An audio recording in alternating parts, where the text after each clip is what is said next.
इस वीडियो में हम डिस्कस करेंगे deep ocean basin and assorted features. सबसे पहले हम देखते हैं किस प्रकार से, जैसे सेल्फ को हमने पढ़ा, फिर सेल्फ ब्रेक आता है, फिर कॉन्टिनेंटल स्लोप आता है, जिसको हमने पहले की वीडियो में डिस्कस किया था। अब इसके बाद हमारा शुरू हो जाता है डीप ओशन बेसिन शुरू हो जाता है, जिसमें आ जाते हैं हमारे फीचर्स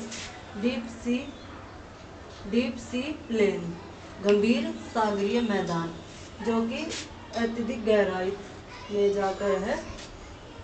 और इसकी बात करें तो हम कितने मीटर तक गहरा है ये डीप सी प्लेन, 3000 से 6000 मीटर तक गहराई है इसकी।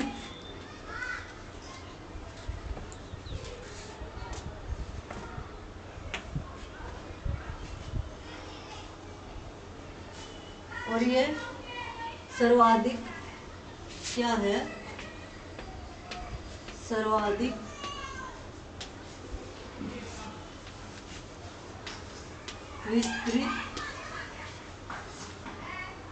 विस्तृत मंडल है। फिर विस्तार कितना है,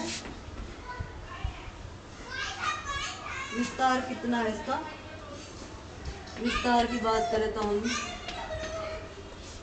इसका है महासागरों के 75% 9 भाग पर 75.9% भाग पर इसका विस्तार है, जो कि सर्वाधिक है। और गहराई में बात करें तो सबसे अधिक है, उपयुक्त जितने भी बताए हमने उन सभी से अधिक है। फिर महासागरों के हिसाब से हम बात करें, अलग अलग महासागरों में किस प्रकार से है।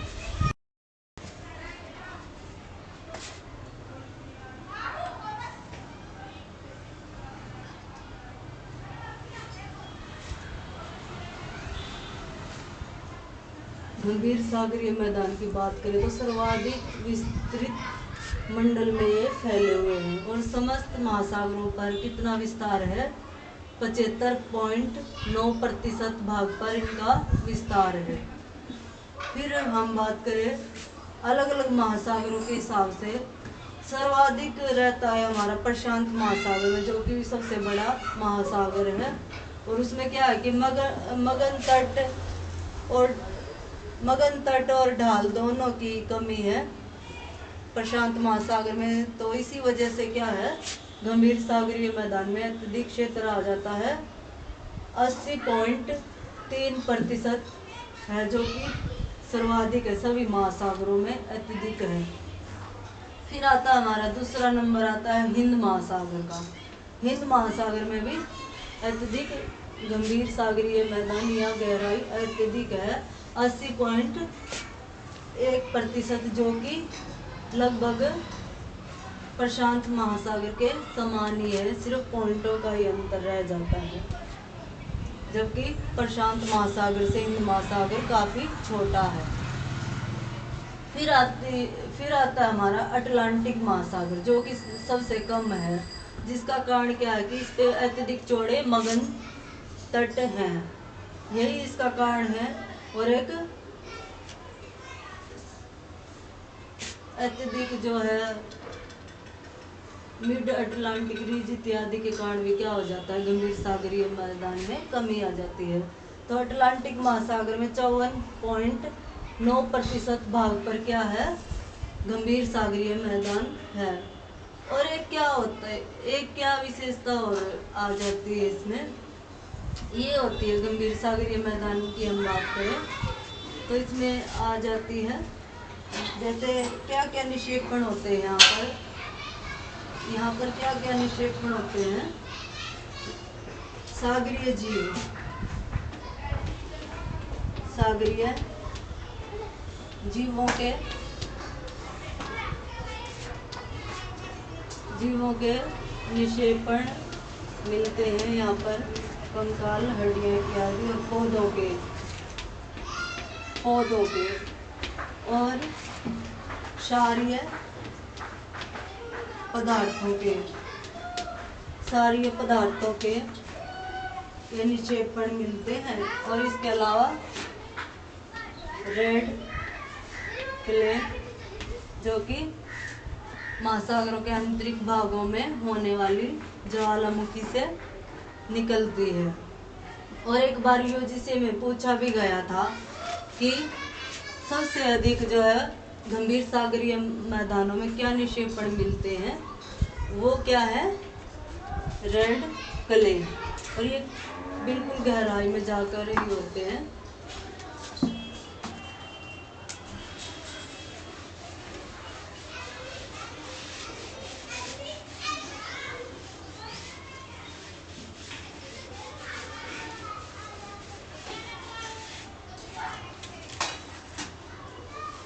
अभी हम बात करें तो ये गंभीर सागरीय मैदान का विस्तार बात करें तो हम किस प्रकार से रहता है।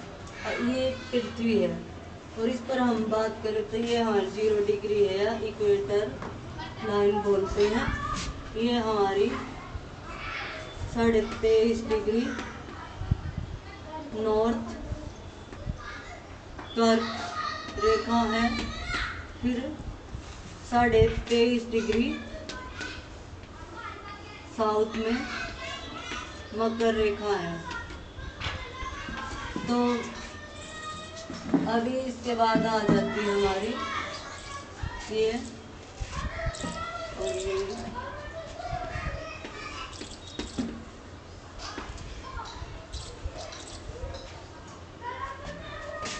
66 डिग्री साउथ की लाइन, और ये आ गया हमारे नॉर्थ पोल और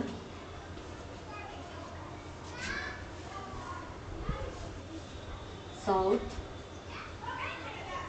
पोल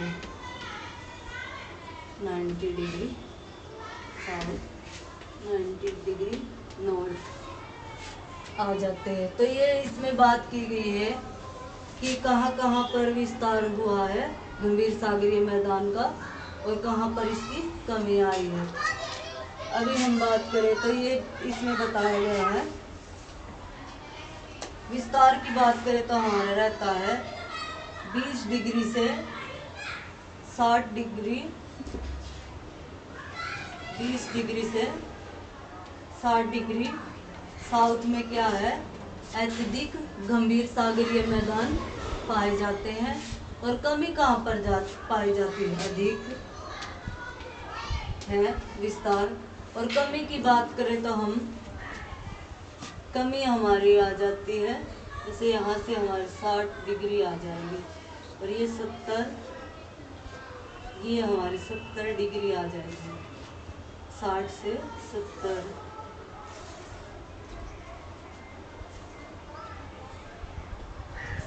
से 70 नॉर्थ में क्या है, गंभीर सागरीय मैदान की कमी है इस प्रकार से ग्लोब पर।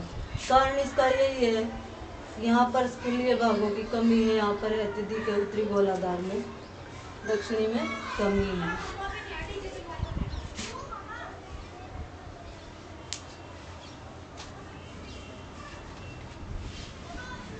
इसके बाद हम बात करें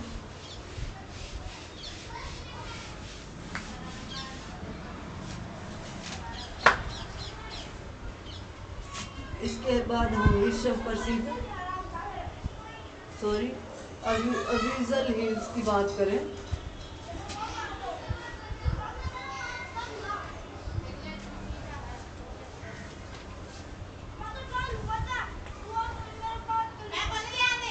अबीजल ये क्या है कि जलमग्न पर्वत या पहाड़ियाँ, पठार इत्यादि होते हैं इसके अंदर। क्या क्या आ जाएंगे? ज्वालामुखी, पहाड़ी, ज्वालामुखी, द्वीप जो कि बाहर आ जाते हैं जल से और ये आंतरिक भागों में डूबी हुई रहती हैं। फिर आते हैं हमारे सी माउंट, पर्वत होते हैं। फिर आते हैं हमारे, इसके बाद आते हैं हमारे गियोट,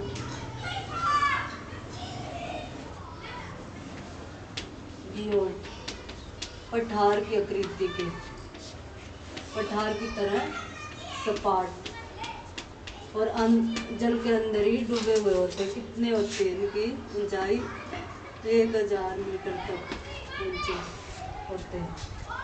ये वाली आकृति आ जाती है। इनमें अंतर क्या है?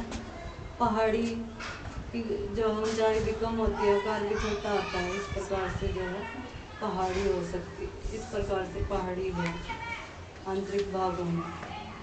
और फिर द्वीप की बात करें तो ये क्या होता है कि जल से बाहर आ जाते हैं, इस प्रकार से कुछ जल से बाहर दिखाई देते हैं द्वीप। और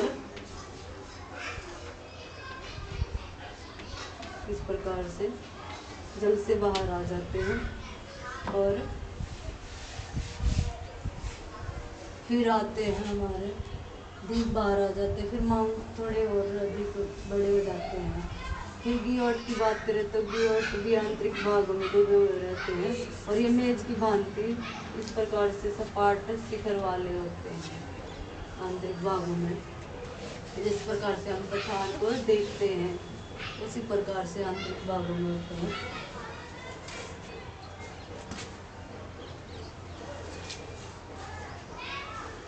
फिर है इसके बाद हमारा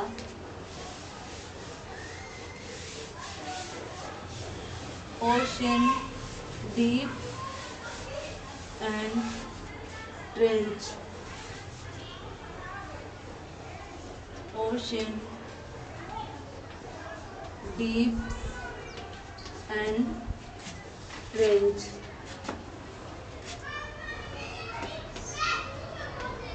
ट्रेंच, ट्रेंचेस क्या होता है? ये गर्त होती है, खाइयाँ होती है आंतरिक भागों में, खाइयाँ होती है, ये गहरी खाइयाँ होती है जैसे रिवर की घाटी होती है, उस प्रकार से डीप सी प्लेन में। तो ये होती है खड़ी। इनमें अंतर कैसे होता है? ये क्या होती है? डीप्स होती है जो हमारी अधिक गहरी है, कम विस्तृत है, कम विस्तृत। और ये क्या है? अधिक लंबी और विस्तृत भी अधिक है और गहराई में अधिक रहती है।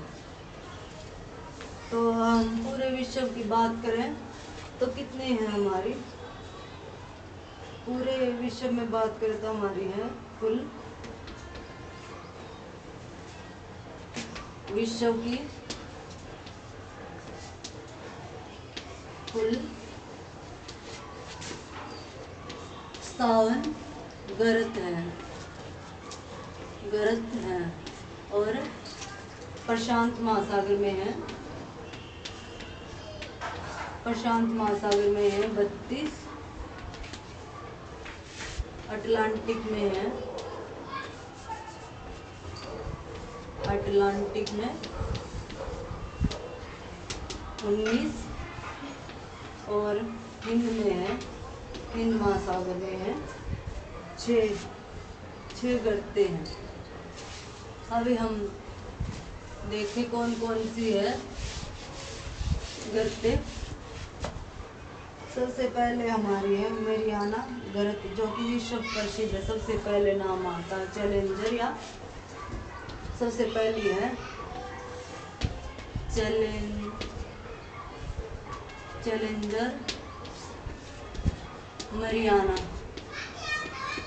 मरियाना गर्त कितने किलोमीटर गहरी है? 11,022 मीटर गहरी है। फिर इसके बाद आती है हमारी टोंगा। ये भी प्रशांत महासागर, ये प्रशांत महासागर में फिलीपींस के पास। और टोंगा भी हमारी जो है मध्य प्रशांत महासागर में है। टोंगा भी मध्य प्रशांत में है। और कितनी हाइट है, कितनी गहराई है? 10,882 मीटर गहरी है। फिर इसके बाद आती है हमारी सवायर आती है। इसकी गहराई है, सॉरी इससे पहले हमारी क्यूराल आएगी। क्यूराल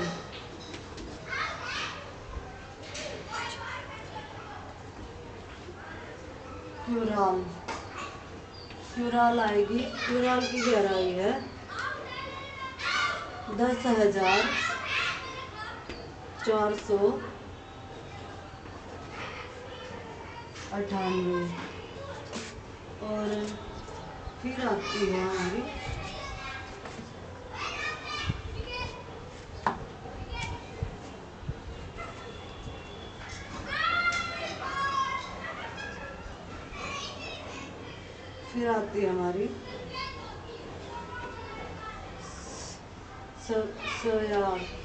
सवयार आती है। यह भी प्रशांत महासागर है, उत्तरी पश्चिमी प्रशांत महासागर में। इसकी है 10,475 मीटर। और फिर आती है हमारी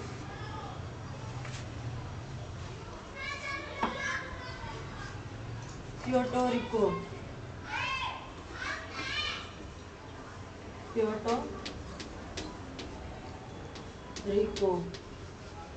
रिको है। ये अटलांटिक महासागर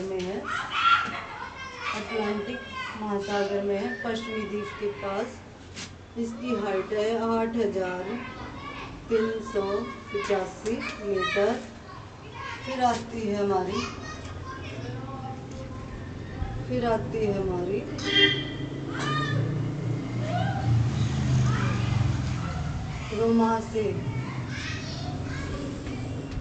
रोमासे कटक आती है। इसकी गहराई है 7,631। फिर सुंडा आती है हमारी, सुंडा गर्त आ जाती है। ये पूर्वी हिंद महासागर में है। रोमासे भी दक्षिणी अटलांटिक में है। और सुंडा गर्त है हिंद महासागर में, पूर्वी हिंद महासागर में। इसकी गहराई है 7,450 मीटर। तो ये तो थी हमारी गर्तों की गहराई।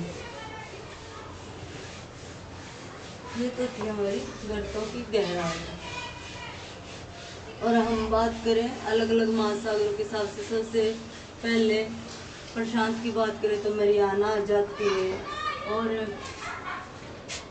अटलांटिक की बात करें तो प्यूर्टो रिको आ जाती है। और हिंद महासागर की बात करें तो सुंडा गर्त आ जाती है।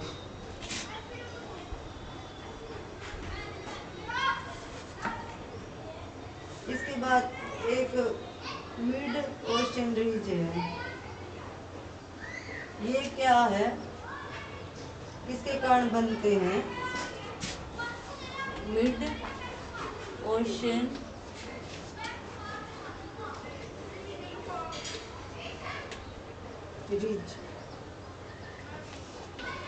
रीजेस ये बनते हैं एक तो प्लेटों के सी फ्लो सेपरेटिंग के कारण। और क्या कह सकते हैं, प्लेटों का क्या होता है,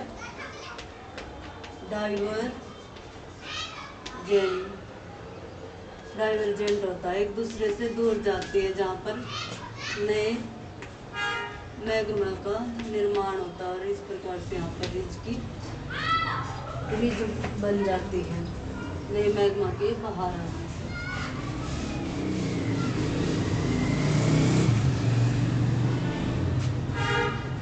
और ये आने वाला लावा किस प्रकार का है, ज्वालामुखी किस प्रकार का है, ये मिड अटलांटिक रीजन में आने वाला बेसाल्ट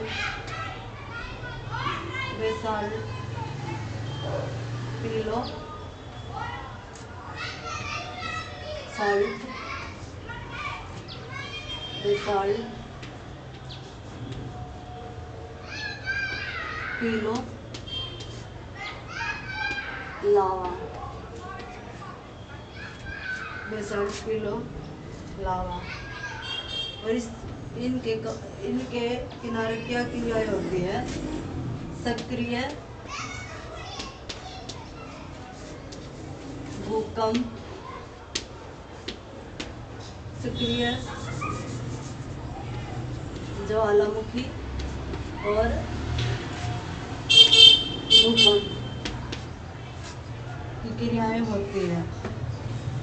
और क्या होता है,